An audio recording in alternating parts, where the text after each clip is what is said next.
Assalamualaikum warahmatullahi wabarakatuh. Bismillahirrahmanirrahim. Alhamdulillahi rabbil alamin. Wassalatu wassalamu ala asrafil anbiya'i wal mursalin Sayyidina Muhammad wa ala alihi wa ashabihi ajma'in. Amma ba'd. Yang kami hormati Dewan Hakim yang mulia dan para mustami'in yang berbahagia. Berbagai kabar palsu yang akhir-akhir ini masuk ke smartphone kita sungguh membuat kita bingung. Terkadang kita larut dalam kemarahan karena mendengar kabar tersebut membuat hati kita teriris. Terkadang spontanitas kita membagikan ke kontak dan grup di HP. Unfortunately, saat dicek kabar tersebut palsu alias hoax.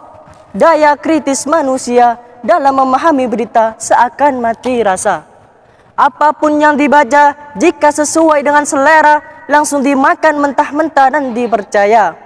Jika tidak sesuai dengan selera, langsung divonis sebagai berita bohong alias hoax. Ini masalah serius. Melihat berita dengan selera telah menghalangi terciptanya kultur tabayun, konfirmasi informasi di masyarakat kita. Selama berita sesuai dengan selera, kita menyebarkannya kemana-mana melalui media sosial yang hampir dipakai seluruh penduduk Indonesia. Lalu bagaimana sikap agama menanggapi hal ini? Sikap agama jelas tidak ada ruang untuk kebohongan dalam agama. Anehnya ada orang yang mengatakan bahwa penyebaran fitnah adalah tanda kepasrahan kita kepada Allah Subhanahu wa taala. Hadirin rahimakumullah, bagaimana cara kita untuk menerima setiap berita? Mari kita simak firman Allah Subhanahu wa taala sebagai berikut ini.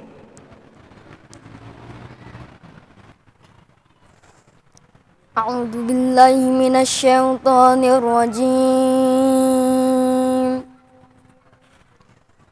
Bismillahirrahmanirrahim. Ya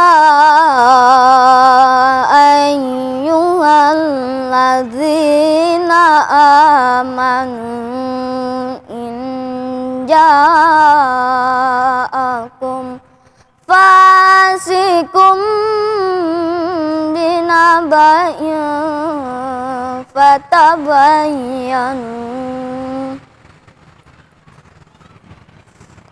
fatabayyanu an tusibu qauman bijahalatin fatusbihu ala ma fa'altum nazimin. Aku berlindung kepada Allah dari godaan syaitan yang terkutuk dengan menyebut asmamu, ya Allah, yang maha pengasih, maha penyayang. Wahai orang-orang yang beriman, jika ada seorang fasik yang datang kepada kalian dengan membawa suatu berita penting, maka tabayunlah, agar jangan sampai kalian menimpahkan suatu bahaya pada suatu kaum atas dasar kebodohan kalian. Akhirnya kalian menjadi menyesal atas perlakuan kalian. Hadirin rahimakumullah, dalam tradisi Islam terdapat ilmu mustalah al-hadis. Saya tidak akan menceritakan panjang lebar ilmu tersebut. Saya hanya ingin mengatakan, dalam memahami berita, seharusnya umat Islam mengacu pada ilmu tersebut. Tidak mudah mengambil kesimpulan dan harus melakukan cross check kritis pada sumber tersebut. Siapa yang memberitakannya sampai proses pengikisan penambahan berita bohong yang menyertainya. Selanjutnya, berikut tips agar kamu dapat bermedia sosial secara cerdas dan secara ajaran Islam. Yang pertama, gunakan sosmed untuk bersilaturahmi, bukan mencari musuh.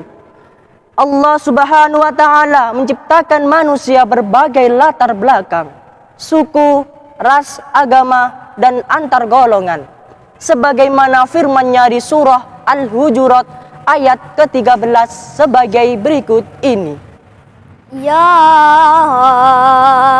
ayyuhan nasu inna khalaqnakum min dzakarin wa untha. Inna khalaqnakum min dzakarin wa untha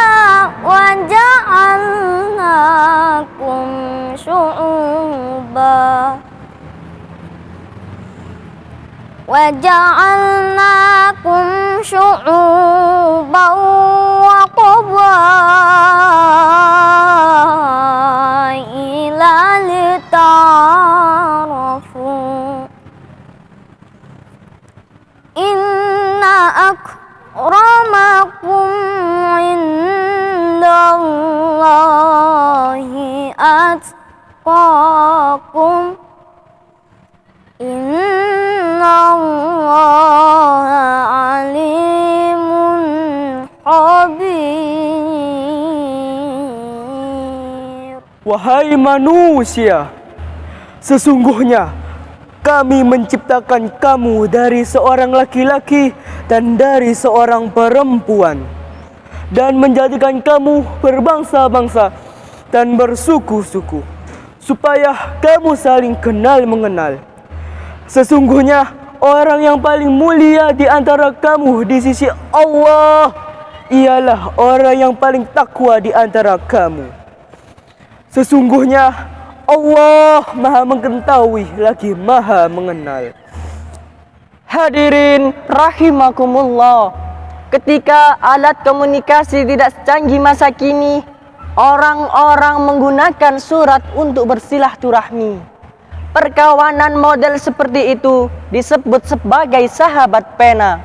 Walau jarang dan tidak pernah berjumpa, persahabatan model seperti ini bisa membuat mereka seakan-akan menjadi keluarga. Contohnya adalah Kartini dan para sahabatnya. Semestinya di era media sosial seperti ini, persahabatan dan kekeluargaan lebih mudah terjalin. Silaturahmi adalah ajaran agama Islam yang semestinya harus diamalkan. Sebagaimana sabda Rasulullah, barang siapa yang ingin diluaskan rizkinya dan ingin dipanjangkan umurnya, maka bersilaturahmilah. Hadis riwayat Bukhari. Yang kedua, mengecek kebenaran informasi yang didapat. Tidak jarang kabar simpang siur masuk ke HP kita. Tahan, jangan asal main sebar, khususnya berita-berita negatif provokasi. Mari kita cek kebenaran itu terlebih dahulu. Yang ketiga, sampaikan kebenaran walau satu ayat. Rasulullah SAW bersabda, sampaikan kebenaran walau satu ayat. Hal ini mempertimbangkan beberapa hal tentunya, setelah melakukan proses cek and recheck terlebih dahulu. Jangan sampai kabar bohong menjadikan kebenaran, lalu menjerumuskan diri kita kepada jurang fitnah. Na'udzubillahi min dzalik. Jika suatu informasi sudah benar, maka sampaikanlah agar membawa manfaat. Klik, komen, share. Yang keempat, jangan membuat dan menyebar fitnah. Dalam Al-Quran, Allah Subhanahu wa Ta'ala berfirman bahwa fitnah lebih kejam daripada pembunuhan. Surah Al-Baqarah ayat 191. Maka dari itu, kita harus berhati-hati dalam menyebar sesuatu yang belum pasti kebenarannya. karena fitnah dapat membuat seseorang terzalimi. Rasulullah SAW bersabda, hendaklah kamu waspada terhadap doa orang dizalimi. Sesungguhnya doa itu akan naik ke langit amat pantas, seumpama api marak ke udara. Jika ternyata apa yang kita sebar adalah fitnah yang membuat seseorang terzalimi, jangan sampai. Kelima, berprinsip praduga tak bersalah dan berkata baik.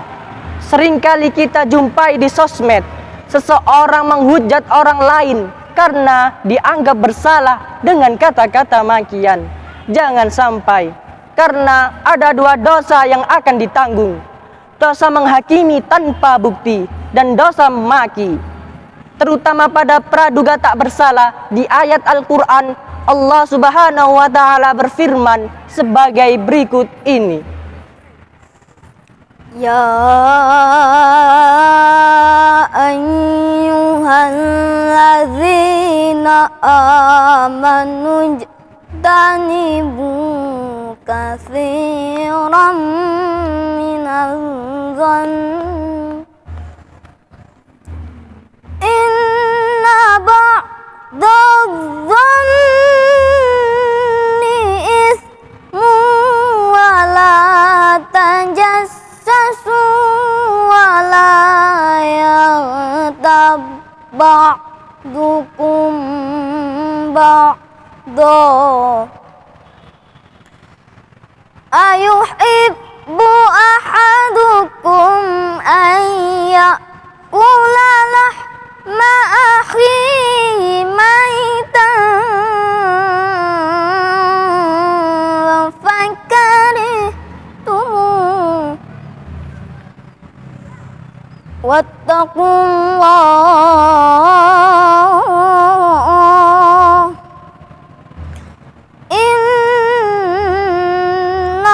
innallaha tawwabur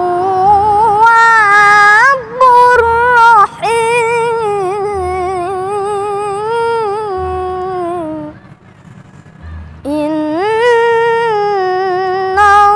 innallaha tawwabur rahim. Shadaqallahul azim. Wahai orang-orang yang beriman, jauhilah kebanyakan berprasangka, karena sesungguhnya tindakan berprasangka itu adalah dosa. Dan janganlah kamu mencari-cari kesalahan orang lain, dan janganlah ada di antara kamu yang menggunjingkan sebagian lain. Apakah ada di antara kamu yang suka memakan daging saudaranya yang sudah mati? Tentu kamu merasa jijik, dan bertakwalah kepada Allah. Sesungguhnya Allah Maha Penerima Taubat, lagi Maha Penyayang. Maha benar Allah dengan segala firman-Nya. Hadirin rahimakumullah, itulah beberapa tips untuk menjaga etika di media sosial. Semoga kita bisa menjadi umat Rasulullah yang mengikuti ajaran Islam yang salam damai tanpa hoax. Turn back hoax. Wallahu a'lam bissawab. Wassalamualaikum warahmatullahi wabarakatuh.